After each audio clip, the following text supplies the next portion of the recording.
This is CliffCentral.com. Oh yes, welcome. It is that time on a Wednesday once again, 1 to 2 p.m. It is Auto Central, proudly brought to you by AutoTrader.co.za. Join us in on the conversation by getting in touch with us on Twitter. That is at AutoTrader.sa. I'm Chad Luckhoff, and I am going to be your host today, and I'm joined in studio today by a mix and match because we're missing two of our usual co-hosts, George and Vilmarie. Neither of them are here today. So we have Lawrence Minnie, who is a new appointment to AutoTrader, and he's hopped in, and he's going to be chatting to us a little bit. He's no Formula One fundi, but he's going to be giving us a little bit of a rundown as to what happened this past weekend. Hotly contested, hey? Oh, absolutely. Controversy all around, lots of decisions made by the stewards that I think a lot of people are going to be upset about. But yeah, we'll have to have a look, see where that's going to go. Yeah, we're going to have to. And then we're also joined in studio today by Wayne Riddell.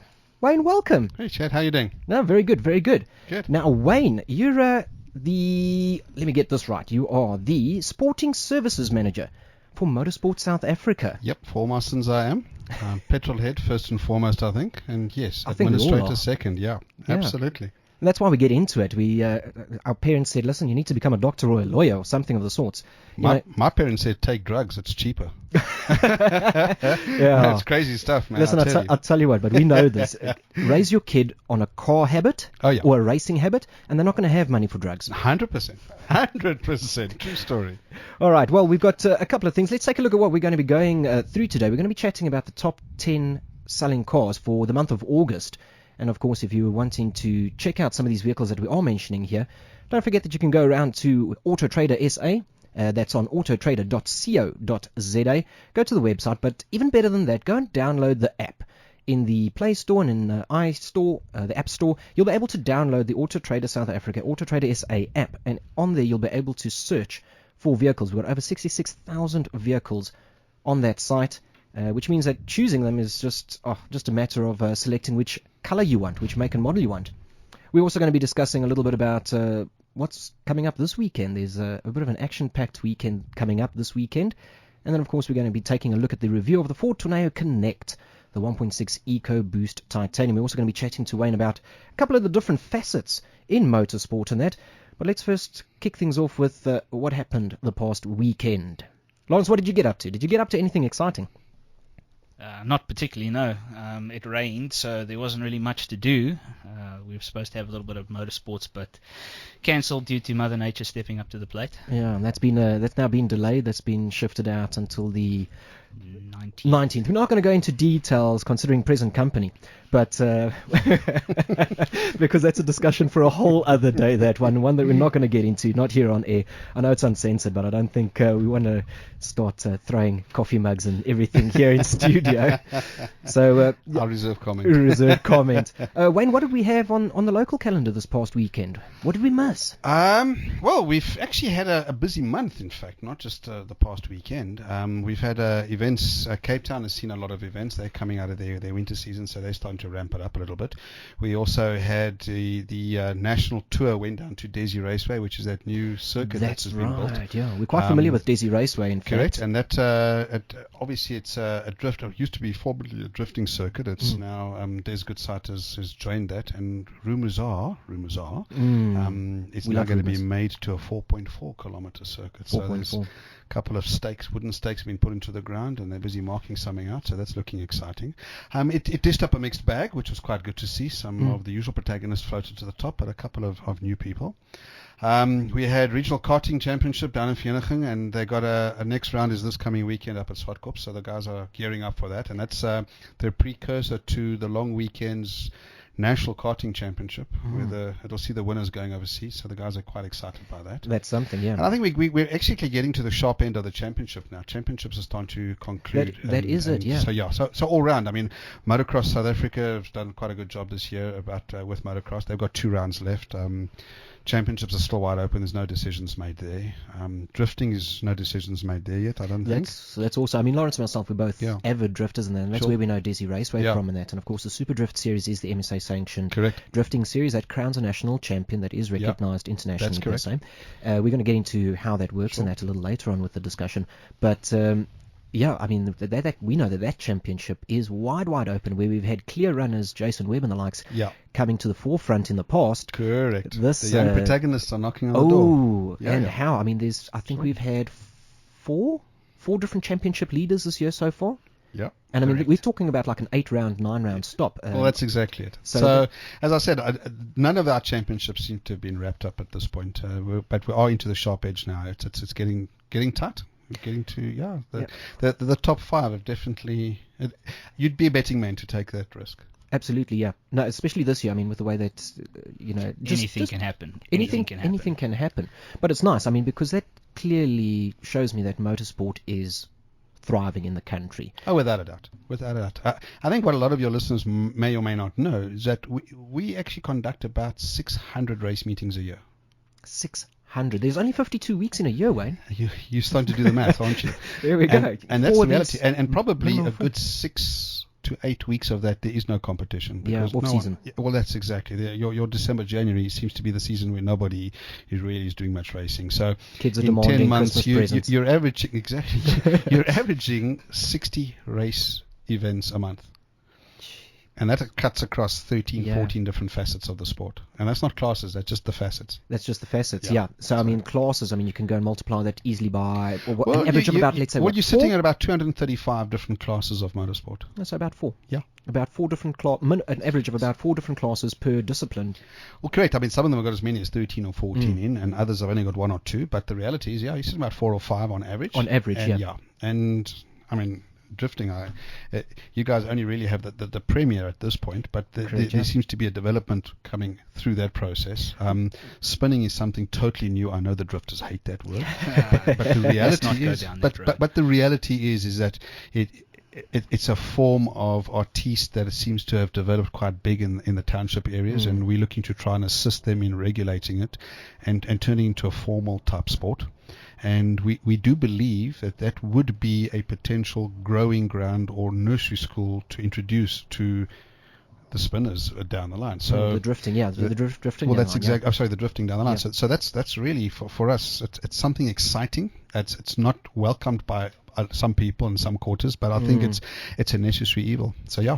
Well, hopping on that, I mean, we're going to get to. I'm going to lead on to that by asking what is MSA for those that don't know Motorsport South Africa and what are their purposes in that. But it's a lot of and we know it from the drifting side of things and with the spinning, that it's breaking stigmas. Yeah. It is largely, and the fact that these are now sanctioned motorsports that are not. It's not just plain straight out hooliganism and vehicular abuse. It is in fact, a structured motorsport that is regulated. So let's get down to the ones and zeros here quickly. What is MSA and what do they do, Wayne? So have you guys heard of CSA before? Cricket South Africa? I'm sure you have. Swimming South Africa? Yes. Athletics South Africa? Guess what? We're Motorsport South Africa. Motorsport South Africa. And that's really the simplest way to put it out to the layperson out in the street is that for us it's not anything special. We are just a specialized body that administers and regulates that specific facet of the sport. We do that with the blessing of SASCOC, the South African Sports Confederation and Olympic Committee, as well as Department of Sports and Recreation. So those are our lead bodies that we work with. And MSA, Motorsport South Africa, is also the representative body of the FIM and the FIA, the international bodies. We are their South African office. Okay, so that's our function. So this is basically taking motorsport and having it accredited and, dare I say, governed by an internationally recognized. Well, there's two aspects. You have the international governing bodies that have a set of regulations that they expect their country officers to uphold. Of which MSA is that country office. Yes. Yeah. A lot of people are under the impression that FIM is one and the same thing. In fact, they're not. They're two separate bodies completely. Oh, they are something. Okay. They operate. They have two different ways of operating. The FIM, and a simple, let's not get into the details of it, but the simple way of identifying FIM is Federation International Motorcycles, 2 wheels, and Federation International Automobiles, 4 wheels. And I'm really glancing at with broad brush strokes to say 2 and 4 wheels is the essence here. Yes. So your motocross, super GPs, motor GPs, all those kind of things, they would sit, and snowmobile racing sits with FIM, okay? But your rallies, your truck racing, your GTs, your formulas, Formula Ones, those kind of things, they sit with the FIA. So each of those bodies run their business differently, Okay. and they each have a South African office. It just so happens that they both reside at the same address. So we are the South African Federation for Motorsport. Okay. And it's all those two encompassing. bodies, that's correct. And those two bodies use us as their international, their South African offices. So for us, we are the regulator of motorsport in this country. Mm-hmm. And an example, we have a Super GP, a Superbike event or a MotoGP event here in South Africa. Then the FIM would engage with us as the national federation to uphold their interests and fulfill some of their duties for those events. Instead of sending the whole entourage of their people Correct. out So here. there's a lot of on-the-ground work that needs to be done. And the same is for the FIA. If there's a Formula 1 or a Formula E event or something like that comes to our shores, or a World Endurance Championship event, we would then, as the local FIA office, represent them in their interests. But that said, we also have, more importantly, the South African Motorsport entity. Mm-hmm. And a very, very small percentage of that feeds in reverse. They will feed up the system. So a lot of our guys would compete overseas, and they would go through our office because we are the FIA or the FIM office in South Africa. So we would give them those licenses and assist them with those letters and permissions and kind of pave the way for them to get to those events. So that's where the cross-breed or cross-pollination comes between the international bodies and the South African body. But for us, first and foremost, it's about the sport, the passion, the petrol head in us. And that's our function. So our function is not to promote the sport. That's not so our you're job. not promoters? We're not promoters. You don't organise no, events? Definitely not. If Cliff Central wanted to host a spinning championship or a drifting... Race, no, stop. Even I have my limits, okay. But the point is, if Cliff Central wanted to have a go-kart championship, you'd be the promoter. You would want to go and promote this event. Mm-hmm. We as the regulator would say, if you want to host this event, you would need the following. You need 1 kilometer of tar. You need this kind of safeties in place. You need that quality of official in place. You need this regulation. You need that medical. We'd come and inspect. We'd say, yes, we're happy. You can conduct your business in that area because you're doing it in a safe, reliable, reputable manner. Does MSA now send out the marshals and that will now oversee this? We actually have, let's use boxing. We've got referees and you've got promoters. Okay, yes. All right. The promoter's not the referee and the referee's not the promoter. And we're pretty much almost the clash of interests in that sense. In some aspects, yes, in because the boxing analogy. 100%. Because often you would have a promoter would look at the marketing value of something. A draw card competitor, exactly. Something of the sort. What do we do? Sponsor. Let's go race taxis and we'll strap 15 passengers into it. And we say, no, you not won't. Happen. Bad idea. Exactly. Unless there is 4-point harness for each person. There's roll cages all round. There's special seats. There's special this, special that. Okay, we'll allow you to put 7 passengers in and please have bath bags with them.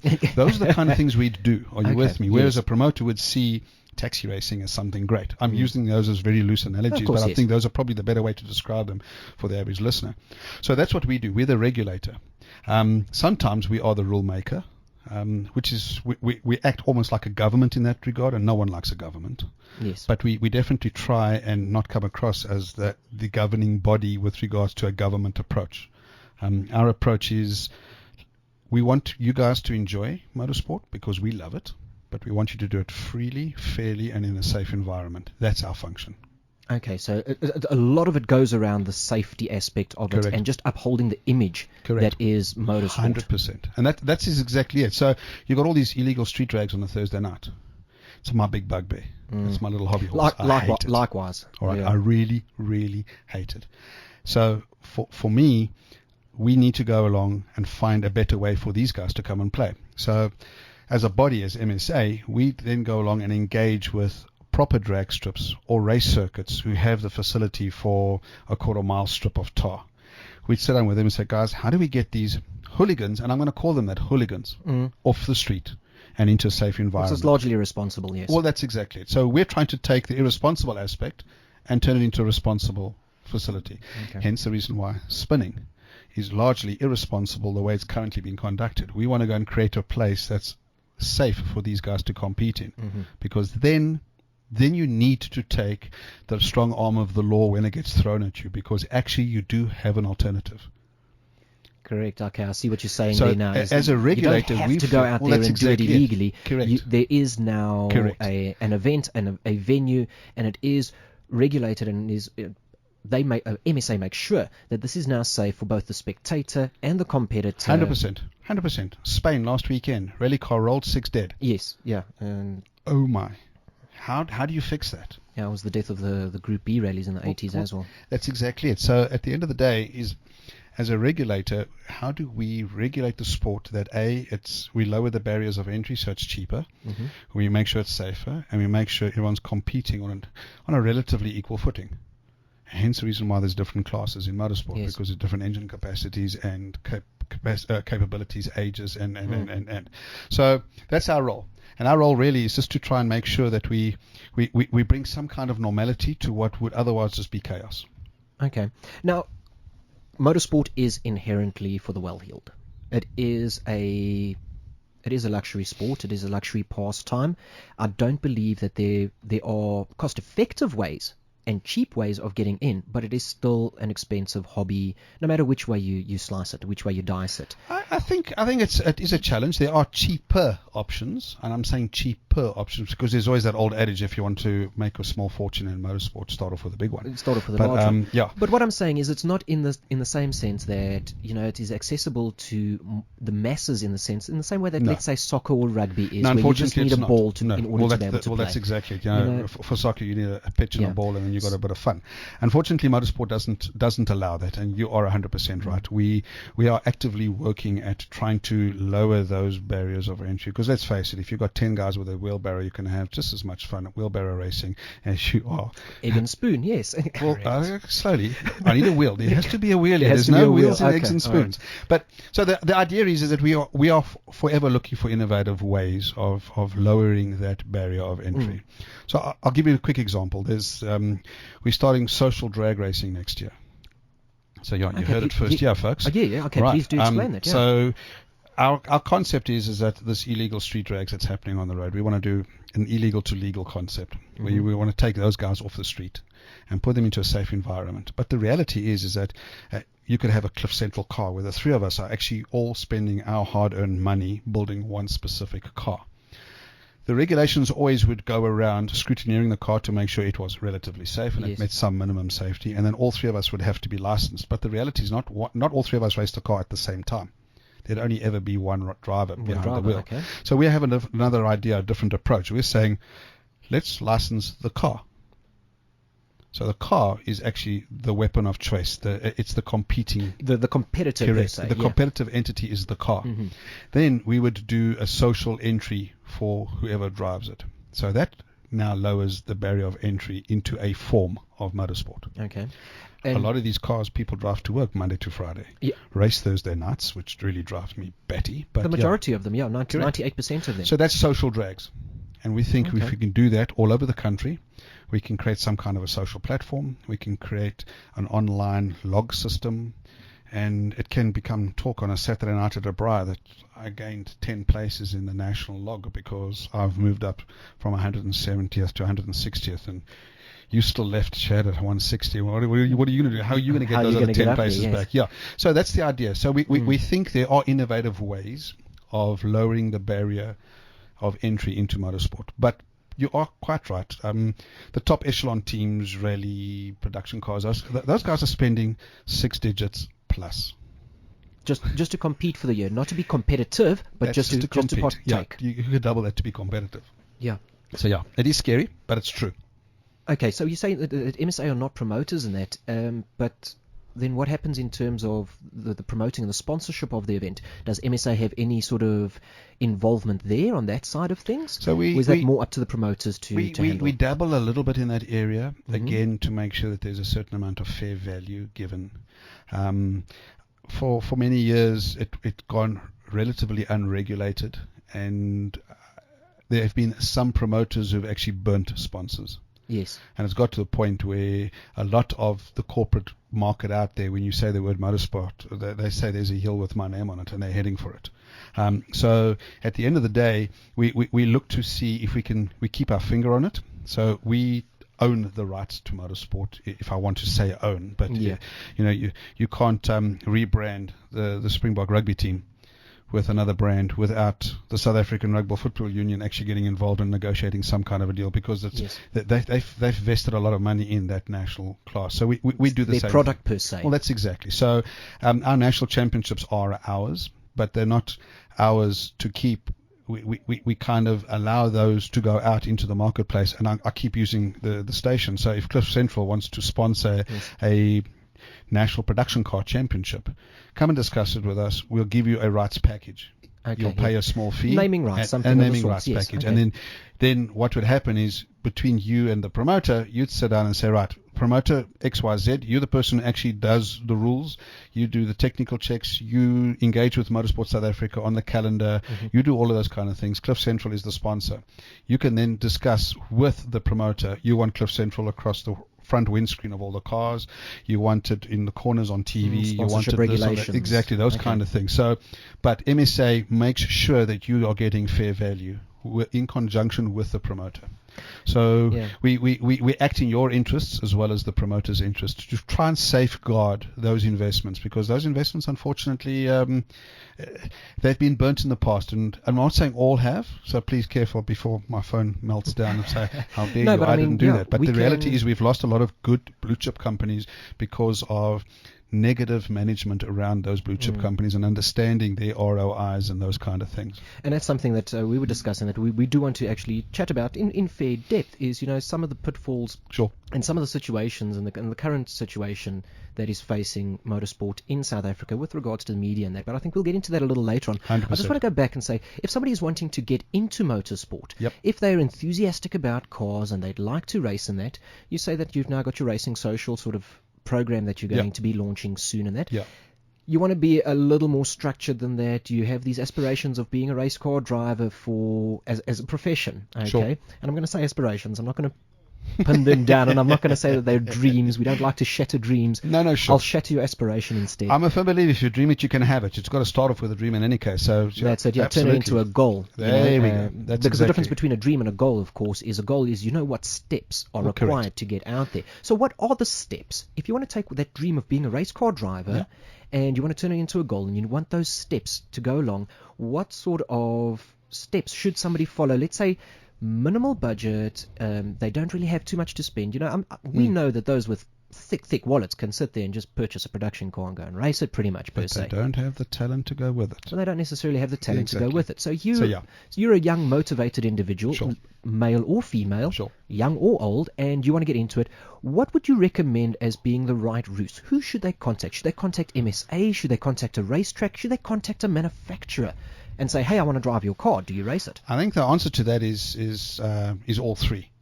So, but let me just guide you a little bit and give you some quick direction. So, motorsport is the regulating body. We're not everything to everyone. So we have all of these various facets and these various classes. And let's use something that you guys are both excited in, and that's drifting. So drifting has a promoter, and drifting has a regulatory body, which is a commission, which represents our interests. They're appointed by us. And you have a sponsor. And you have clubs, various clubs around the country. So Cape Town's got a drifting club and some local guys there. So you need to go onto a social media platform or come to our platform looking for that social media platform.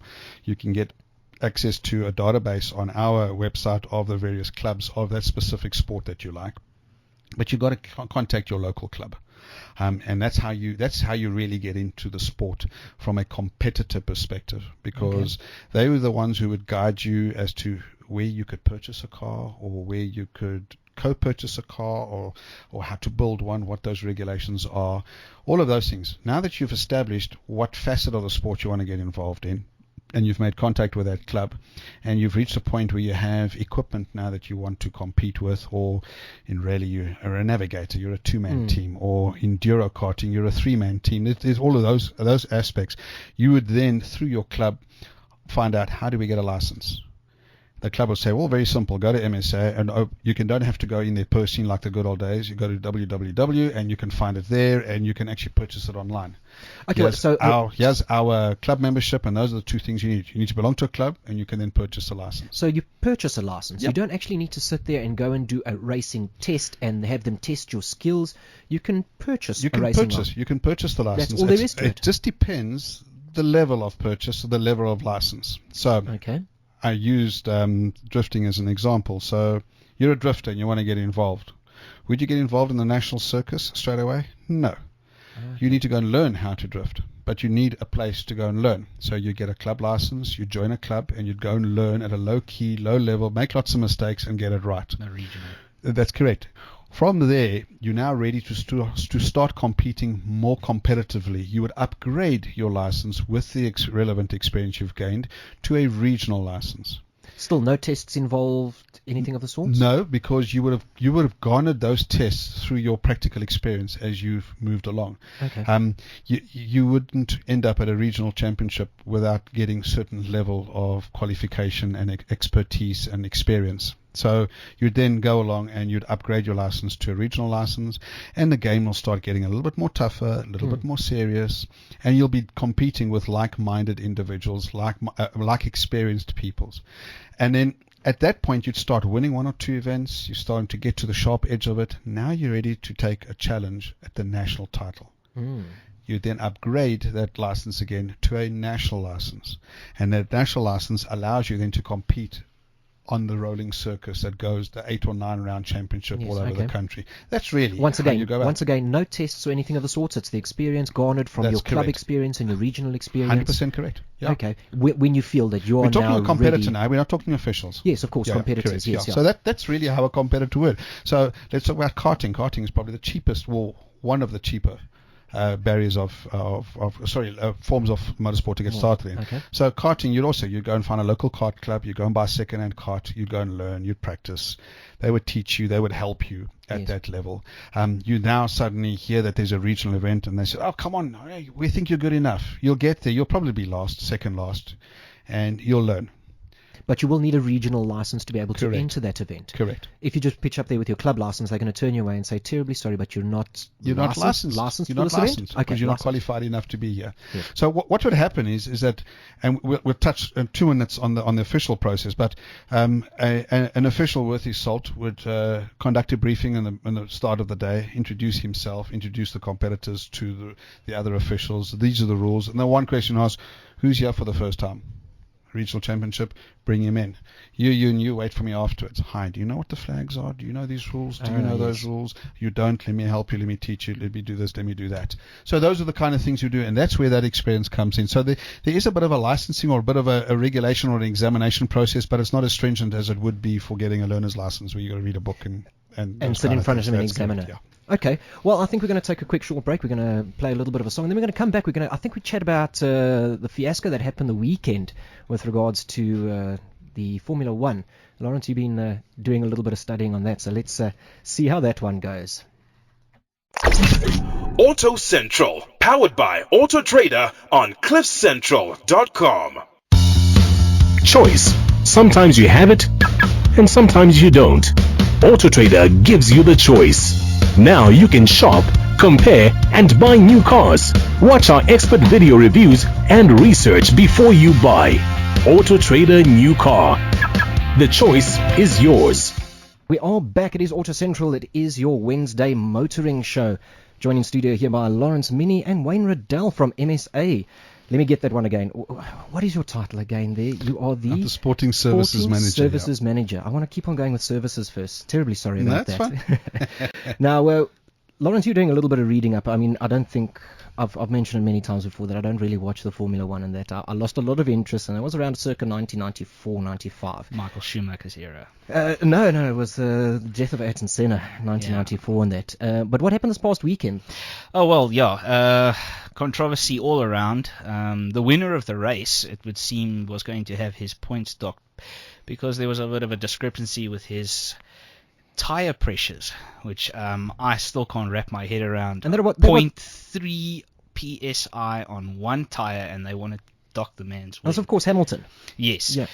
Running away with the championship at the moment. I think his teammate Nico Rosberg has dropped quite a few places now for not finishing the race. A couple of the guys... I've heard it was a little bit of a mess, that it was just the two Lotuses. The two Lotuses, or Lotus, lost both their cars on the first corner. Both suspension damage, collisions with other teams. Then Nico Rosberg retired lap 51, and Sebastian Vettel taking his first podium for Ferrari this season. That's a bit slow. Yeah. That's not exactly on form now, is it? No, not at all. But the man has had a little bit of trouble getting to grips with a new car, and yeah. And so I mean, they did the result stand? It did. The stewards decided after the fact that 0.3 psi wasn't that bad, but Wayne was telling me during the break now that 0.3 psi makes a heck of a difference at that point in the competition. But on one tyre, I don't know. What do you think, Wayne?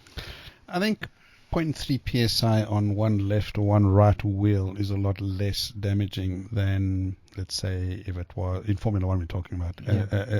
If it was in go-kart racing, for argument's sake. 0.3 psi in go-kart racing is the difference between oversteer and understeer. Yeah. It could be the difference of winning and losing. But there are teams that would purposely lower the pressures on either the left or the right. In karting now, this is. On either the left or the right, depending on the characteristic of the circuit. So if you needed, if the circuit was a lot of right-handers, then you would lower the pressure on the right-hand side tires because that's less load. Yeah, so you need that's exactly it. And you'd need the heat to come on later or quicker, and those are the kind of things that would influence it.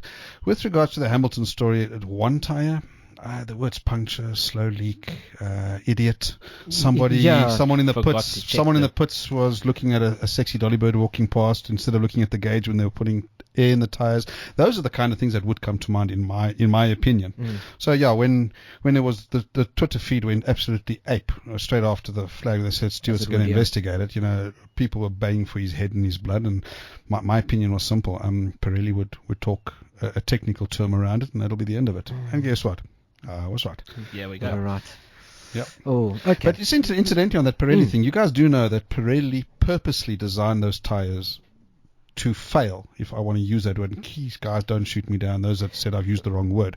When I say fail, I mean they're designed to destroy. They're designed to wear out, to go off. There's a lot of science put into those tires to not finish. And I wanted to say that as well, because yes, and we can lament the sake as well until the cows come home on that, because it's not only in motorsports where the tyre is actually engineered to have a lifespan, so that they're forced to do a pit stop, so that they're forced to work their strategies. And that is exactly what Pirelli has done. That is exactly, They are following the brief. They are paid to do that job. My left field approach here is going to be just sitting and saying, manufacturers of tyres for passenger cars have in fact created a tyre that can last forever.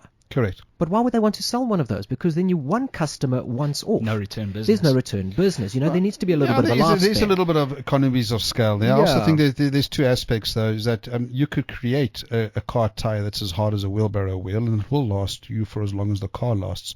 Whether you'd stay on the road for as long as that's a whole different conversation. So I think there's a balance to be found, or a balance of safety, durability. That? Absolutely. You still believe that? Absolutely. You don't believe that there's the technology out there that is being hidden from us, just out of the sheer case of this is actually going to make us bankrupt. In the same way that there probably are engines that run on water, or just free air motors and that. Well, I don't know about that. I think that's conspiracy theory starting now. I know a lot of conspiracy theories here. Yes. I'm of the opinion that if there was a tire that could last on the average road-going car and give you 200,000 kilometers usage, I think they'd put that out there, and they charge 4 times the price to say you only purchase tires once in a lifetime of the car. I think they would do that. I think it's the grip levels, the safety levels. You must remember a car tire must withstand a certain amount of potholes and curb hopping and all those kind of things. Now, if you've got a bulletproof tire, and I'm using bulletproof purely because of 200,000 kilometers, it's going to have zero grip. You're going to arrive in a corner, turn left, and you're not going to turn left. You're going to go with. No, I so there's those the kind of physics things behind it. I do, but I just like to believe that there is the technology out there, but there is that sort of. Well, there's a reason why toasters, kettles, and irons fail 1 week after 1 year warranty. and I hate to say it, but I'm pretty sure that a lot of that also applies in the motor industry as a whole. I'm sure there is a certain amount of it. Engineer defect. Yeah, I'm just not sure that from the safety aspect, companies like to dabble too much with that. And motorsport's exactly the same. Our biggest priority in motorsport is safety. It is number one above all else. And in this particular situation, I think no company wants to be associated to a dangerous product. Yeah, deadly product. By any stretch of the imagination. When we did the land speed record for Jaguar a little while ago, they had to come with a certificate from the tire manufacturer of whose tires they were running to say, A, are you satisfied that your tire is rated for those speeds? And B, are you aware of this record happening? We needed that from an MSA perspective, because if something happened with one of those F-type Jags down the runway, we didn't want anybody blaming the tire manufacturer, and we as MSA had to make sure that the tire manufacturer was satisfied that their car's tires were rated enough to do those kind of speeds. Okay, all right. Well, we're going to get into a bit of a review here. Don't forget that you can join us on social media, get in on the conversation, and that's at AutoTrader SA. We've got a sneak peek of what I'm testing this week, and that's going out on Google+. Take a look for AutoTrader South Africa. Then, of course, you can find us on Facebook, as well as Instagram, Pinterest, the whole host of social media platforms. And you can also get in contact with Cliff Central on Twitter, at CliffCentral.com. and Facebook, Cliff Central. Of course, if you want to get in on the conversation here with us, the WeChat ID is Cliff Central. Auto Central, powered by AutoTrader on CliffCentral.com. So this week we're taking a look at the Ford Tourneo Connect, and this is quite an interesting vehicle. I mean, Lawrence, actually you can join me with this one, because we sat there. I mean, Lawrence, you actually helped me with the videos in that sense. We're co-content creators there, and you drove the vehicle, and we actually used the vehicle as a filming rig. And it's a weird looking, it's an odd little cat, but it seems to be very functional. Looks big and ungainly, but I tell you what, it drives just like a small little hatchback. Hatchback hanging out the back of it with a camera is one thing, but actually driving it around, surprisingly comfortable. Wasn't too fond of the color, but the color was a little iffy. We had it in what's known as Tectonic Silver, but we've seen it in both a red and a white as well, and it looks actually quite good in that. With the blacked out windows. Yeah, blacked out windows and the alloy wheels. Well, for those of you that don't know, the Tourneo Connect is actually part of the Ford Transit, their commercial lineup. But this is one that has now been engineered, and you've got to think sort of like your Vianos and your Sprinters and that type of thing that Mercedes-Benz offered, where it is a MPV. It's a multi-purpose vehicle as well. So there's the one that we had was spec'd with a third row of seats, so it's comfortable, 7-seater. Interior space is absolutely phenomenal. It's got cavernous, absolutely. I could stand up in a thing with a camera. Yes. Pretty much, yes. And getting in and out also just as easy. Sliding doors on both sides.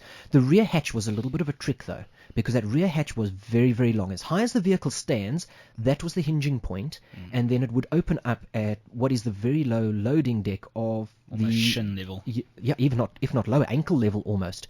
And that just made it absolutely massive, and you really had to be quite far away from a wall or anything if you wanted this rear to swing out. But I mean, I think we're nitpicking here. We're nitpicking here now, because as a drive, it was actually surprisingly good as well. Yeah, I quite enjoyed it. It took a little bit of getting accustomed to that little ratchet handle thing in the center console. Yeah. It's either too high or too low. That was the only thing I really found with it. And then the difficulty was connecting my phone to the sync system on board. But that I feel is just one of those Ford shortcomings of the first sync system, and those that are running the Sync 2 or the Sony or the Microsoft based system, it's considerably easier. We saw that with the Fusion as well. But a comfortable drive nonetheless. Yeah, I fantastic. Thoroughly enjoyed having that car. The one we were driving was a 1.6 litre EcoBoost. It was the petrol model, and that was properly strong in the sense that it performed almost like a hot hatch. For a vehicle that size. I didn't drive it like one, but yes, you put it your got foot up down. It got up and went, yeah. It didn't keep pace with the BMW, so. Yeah, it could keep pace with the BMW we were filming at the time. Okay, it was mated to the 6-speed power shift gearbox, and Yeah, we're testing a power shift model. Go and take a look on AutoTrader's Google+. Take a look for the sneak peek, and the Instagram sneak peek is going to be going out a little later on as well. So you've got to follow AutoTrader SA on both Google+ and on Instagram, and we're going to show you a little bit, a bit of a sneak peek as to what we're actually reviewing this week. And it's also got the power shift. It's also a Ford, but it doesn't quite go as well with this motor as what it did with the Tornado. I would say it's almost two completely different drivetrains. It does. It feels that way. Well, the 1.6 EcoBoost develops 110 kilowatts, 240 newton meters of torque. We loaded it up with camera gear and additional bodies, and I say bodies as if they're unalive. Well, somebody had to hold the harness. Somebody had to hold the harness, yeah. And we had a bit of a monkey hanging out of it. But it pulled fantastically. It didn't return bad fuel consumption either. It really was a surprising vehicle. Yes, no, like I said, super comfortable. Had the family in it, in and out.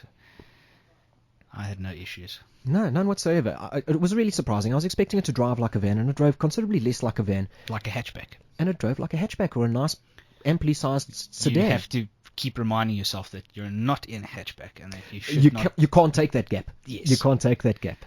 All right, well, those of you that are looking for it, you can go and check out the review. It is going to be up on cliffcentral.com as well as autotrader.co.za. You can go and see our full video review there and my thoughts on the vehicle there.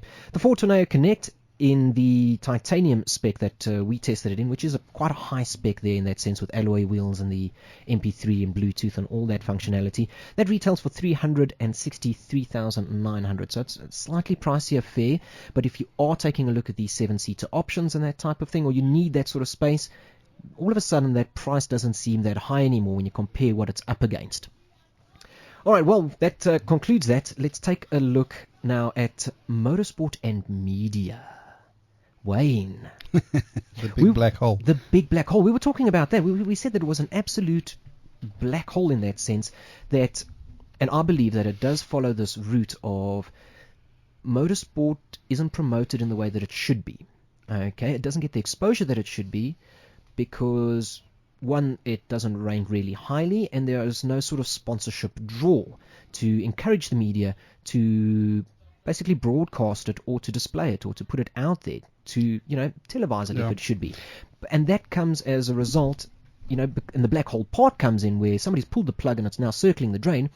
Is the reason for that is because there's no sponsors, but there's also no sponsors because there's no media coverage. Well, I think, you kind of described it correctly, that it is a bit of a chicken and the egg syndrome. Yeah, which one came first? And Catch-22. Well, that's exactly it. And, unfortunately, I'm going to stress this again. I don't know when last you guys saw a Cricket South Africa or Swimming South Africa or Athletics South Africa promote athletics, cricket or swimming. And the answer is zero. Why? Because it's not principally their function. Right. Yeah. As a regulator, you're more an administrative role than a marketeer. Yes. So that unfortunately we believe loosely stroked that's not our job. However, that said, we also feel that if we don't expose the sport, we have a fiduciary duty to the sport for its existence. So we can't just fold our arms and say marketing or advertising is not our job. However, and I'll use for you guys the drifting aspect, Excess Promotions, they do a very good job at getting the product out. That to me is a promoter's job. However, the promoter needs some kind of latitudes or leniencies granted to him by motorsport to do certain things.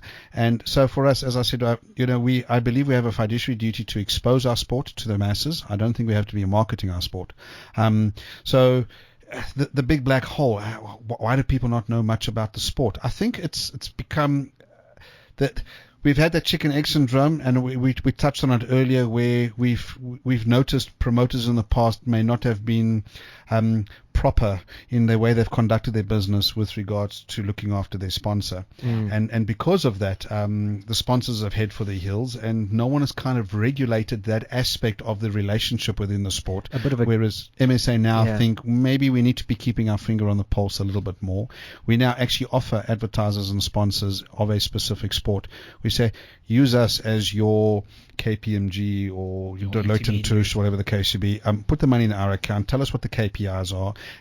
You guys agree when payments need to be released and what those KPIs are, and if those are met, we'll then look after your money to make sure that it's going to the right area. So those are the kind of things we would assist with.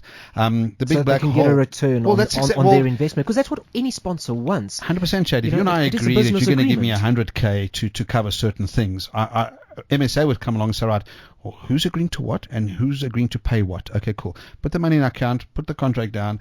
Right, those are the KPIs, those are the deliverables. We will KPI, help of course, you being your key performance index. Key performance that's index. right. So how you measure the success rate of your investment, because this is now a business deal. Nobody just gives money away. Nobody says, well, here's 100,000 Rand, go and race.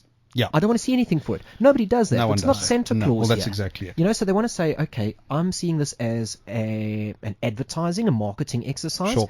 And in that sense, and that's why I say it's a little bit of a black hole there, because now you'll have these sponsors that will go and put money into it, and small ones, let's just say small, and he goes in and puts 10,000 Rand on that driver for the season. For that 10,000 Rand, he's looking to be exposed to 8 rounds of Be careful, there's two different types there, hey? There's the Chad character who has a car, who has convinced Cliff Central to brand the car in black with yellow writing. Correct, okay. Yes. So that's the Chad competitor who's got a personal sponsorship. Yes. I'm talking about promoter sponsors. Okay, so I'm saying Cliff Central of the Cliff Central want to call it the own. Cliff Central Drifting Championship. Okay. Okay, so the Cliff Central Drifting Championship, that's where MSA would get involved. I like the sound of that. So let Cliff Central give us the 100K, put it with MSA.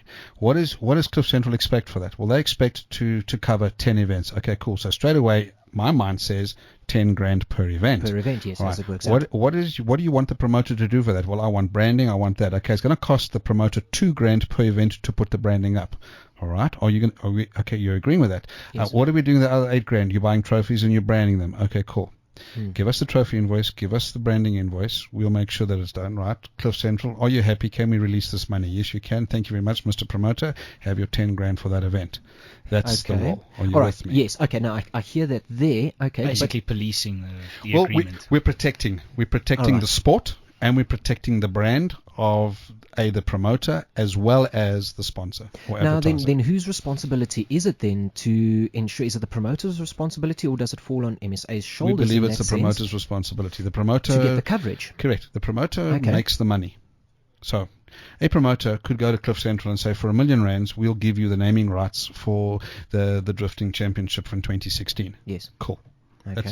What do you want for your R1 million? Do you as Cliff Central believe that you're going to get fair value for what they're offering for your R1 million? That's a business deal the two of you have. Once you've agreed on those line items, I have no doubt in my mind that you, as the promoter of the drifting championship, have aspirations to do this for money. Because anybody who doesn't do it for money is not involved in motorsport. Yes, correct. So you want a 30% return, hundreds.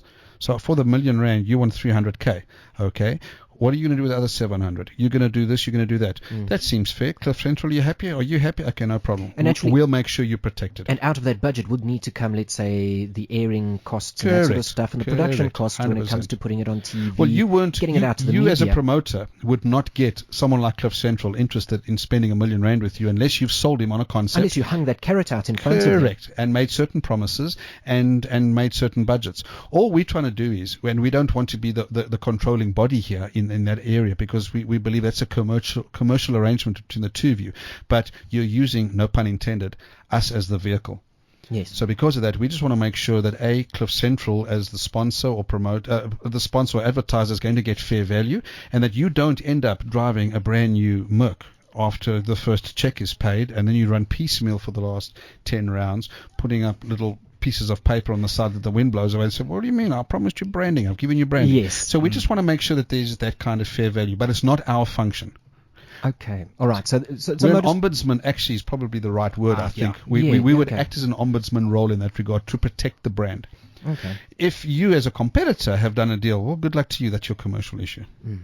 Okay. Now, we wanted to touch on this a little earlier. What sort of facets is motorsport involved with? What sort of different departments are there that you guys now Okay, so cover? there's two What aspects. umbrella? There's the competition aspect, and that's facets on its own. So that's drags, drifting, spinning, Yes. kart racing, motocross, all of those different motorsport facets. But we also have other departments. We've got a department that handles environmental issues.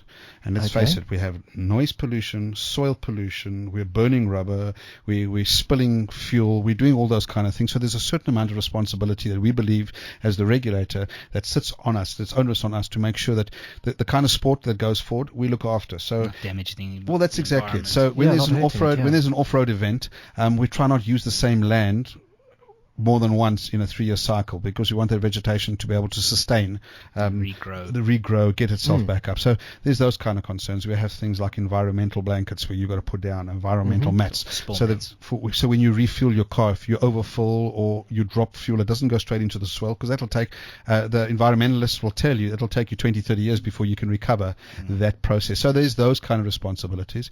We have a woman in motorsport aspect. Where we promote female participation because I must tell you this is one of the very few sports where you don't actually need the muscle, all right, to be competitive. to be competitive. We know a couple of lady competitors in both bikes and cars. Well, that's my point. Absolutely, yeah. And they're doing quite well for themselves. Well, correct. Vormri is one of your guests. Yeah, Vormri, yeah. Vormri's So there's a good example. Got an illustrious history in I racing. have no doubt in my mind she'll whip me on a bike. Absolutely. Oh, absolutely, yeah. And so that's my point. So you don't need that muscle intensiveness to be. So we believe that the female competitors have a firm role in the sport. We have the officials aspect where we would train and license officials. So these are your umpires or your referees. Yes. We also we have development programs where we've got kids. We introduce the sport, the concept of sport to kids in the previously disadvantaged schools. The concept of motorsport? Correct. Or just the concept of sport as a whole? No, of motorsport. Of motorsport. Because the reality is that not everyone has the equipment, the physique, to be a competitor, but you definitely can be a good marshal, you can be a good administrator, you can be a good technician, a good mechanic. And that's something that I wanted to say as well, is that there is so much more to motorsport than just driving. Yep. You know, there's the We crews, need marshals, the officials, Correct. everything behind it. So if you are, let's say, an accountant, there's a place for you in motorsport. Absolutely, there is. Absolutely. Somewhere Every in single club has got to handle all the entry fees and make sure all the bills are paid. Someone's got to balance those books. So there's motorsport. Everybody just thinks it's helmets and noise and smoke. Helmets Actually, and not. It's not. It's there's a lot of behind the scenes administration process and that. So we do offer all of that as well. Okay, so you encourage the youth and the youngsters, the CASI program, I believe it's called. Yeah, CASI to CASI, at loosely translated as township to township. And we've spent a lot of time over the last 2 years exposing tens of thousands of kids to the concept of motorsport. And doesn't necessarily, I know everybody wants to be that Formula One racing driver, but the reality is there's only 22 guys on the grid for a reason. Out of how many billions of world point. population. Correct. And, Correct. But do you know what manpower and infrastructure is in place for those 22 guys to operate? Yeah. It's huge. Behind the scenes, yes, Correct. Absolutely. So we believe there is place for that in motorsport as well, and we try to promote and encourage that. Okay, well, on that topic, let's just hear what we've got going on this weekend to look forward to motorsport side. In Can fact, you recall straight ahead? I didn't bring the whole calendar because we've got about 12 or 15 events this as weekend. It's a saying. busy weekend. But what you can do is you can actually download it off our website if you want to. And it's just simple. It's World Wide Web, motorsport.co.za. And just click calendar. Yeah, just click on calendar. The whole year's calendar is there. So yeah, you'll be able to pull the ball. If I'm not mistaken, it's also by discipline. So you've got bikes, drifting. Yeah, it's categorized. Circuit. So you can choose the different categories. You can go to our website. You can go to our Facebook. We've got all of those usual social media aspects. You guys are also available on Twitter, and no doubt that AutoTrader has already shared a couple of the handles there. It's at Motorsport SA, I believe it is. So you can also contact them through that. Get involved in the conversation, start chatting, see what's going on. You can sign up for our weekly calendar. And even better. Yaku, our guy from in our communications department, he's got a massive database, and he just fires that off, and you can see the next 10 days of motorsport that's available. Makes it wonderful to plan on that. Quite right. You got anything on the go, on the boil this weekend? Chasing the car that we are going to be reviewing in a while. Okay. All right. Swinging cameras. Okay, well, myself, I've actually just I've been invited to go and participate in the annual Anne van Dyck charity karting event. That's right. That's happening on Cheetah. Yes. So that's for the Anne van Dyk Cheetah Centre. So I'm actually going to be competing in Claire that. Vale was involved with that Yes. for a while, I She's think. I don't know if she actually still is, yeah. Still very involved with it. Actually, the invite came via friends at Ignition and friends and Claire Vale and Dirk Vale themselves. Cool. So I'm going to be donning a helmet for a 2-hour endurance karting session. Better you than me, mate. I love it. You know me, I love the karting. I It's tried helmet doing that time. enduro thing once, and you know what happened. Yeah, you almost wanted to watch in your helmet. Just to show you how quick this was, while Yeah. you guys are talking, I've downloaded the calendar for the next week for you. So 12th of September, I got karting at Killarney in Cape Town. I got karting at Swartkops. I got circuit racing at Midvaal. I've got non-circuit racing in the Western Cape, which is your Enduro Championships. I've got non-circuit, which is Balmoral in the Northwest. We've got hair scrambles there. I've got Harding KwaZulu-Natal, which is cross-country. So This there's goes on. loads. No, the list goes on, guys. When do you want me to stop? We've got historics racing on the 19th at I Swartkops. think we could there. We're approaching our hour here. Well, that's exactly it. So, yeah. No, that's fantastic. Okay, well, head on there, and of course you can just via AutoTrader SA as well. You can just go and get in contact with Motorsport South Africa and see how you can get involved with motorsport, whether it be as a competitor or behind the scenes of that. Go and check out our review on the Fortunato Connect, and of course get in contact with us. Let us know what you thought of the show, and get hold of cliffcentral.com as well, and get involved with them. That kind of wraps up our hours. I want to thank Lawrence Minnie very much for joining us here. And Wayne, thank you very much. Absolutely fantastic. Absolute pleasure to be here. Thank you for the invite. Call on me anytime you want to talk some more. You can see I ooze motorsport. We love it. We're definitely going to have you back. We are definitely going to have you Anytime. back. All right, ladies and gentlemen, thank you. That's all the time that we have for you. Join us next week, same time, same place on Auto Central. Proudly brought to you by autotrader.co.za. Auto Central, powered by AutoTrader on cliffcentral.com. This is cliffcentral.com.